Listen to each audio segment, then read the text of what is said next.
Hey everyone, and welcome back to the channel. For years, my trusted MacBook Air has been my daily driver. It's light, it's slick, and it's been fantastic for all my everyday tasks. But lately, I've been feeling a pull, a strong urge to make a change. And that change, my friends, is from the MacBook Air to the powerhouse that is MacBook Pro. Today, we're diving deep into why I'm making this significant upgrade and why it might be the right move for you too. Let's be clear, I love my MacBook Air, especially with this Apple Silicon chip. Mine has the M3 and it's incredibly fast for web browse, emails, writing scripts like this one, and even light photo editing. The founder design is amazing. It's completely silent, which is a dream for focused work. It's super portable, barely noticeable in my bag, and the battery life is solid for a day of casual use. However, as my work has evolved, so have my demands on my machine. The Air, while mighty for its class, has started to show its limitations. So, what are those limitations? And what does the MacBook Pro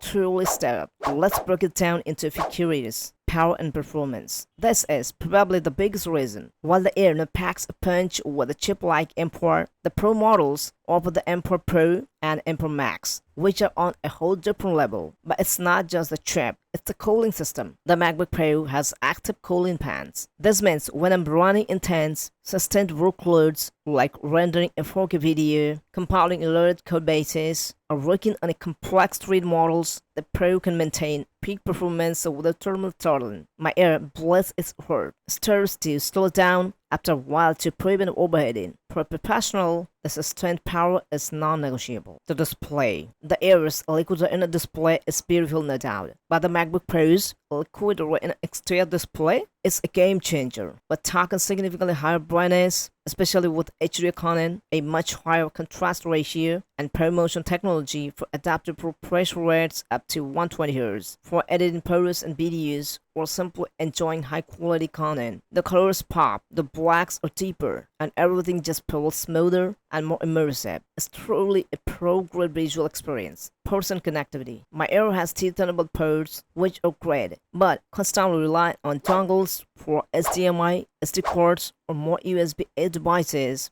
has become a hassle. The MacBook Pro typically offers more versatile port selections, including additional Thunderbolt ports, an HDMI port, and an SDX HC card slot. This means less dongle life, more seamless connection to external monitors, cameras, and other peripherals, which is essential for my workflow, RAM and storage. While both can be configured with ample RAM and storage, the Pro often stores with the higher base configurations and supports significantly more unified memory at 120GB on some Pro models compared to 32GB on the Air. The future-proofing and handling even larger, more complex projects, having the extra headroom for RAM and faster SSD speeds, and the Pro it's incredibly appealing. Audio experience and battery life. The MacBook Pro also boasts a superior 6-speaker sound system compared to the Air's 4-speaker system, offering a richer audio. And surprisingly, despite its power, the larger battery in MacBook Pro often translates to even larger real-world battery life for tasks like video playback, going beyond what the Air offers.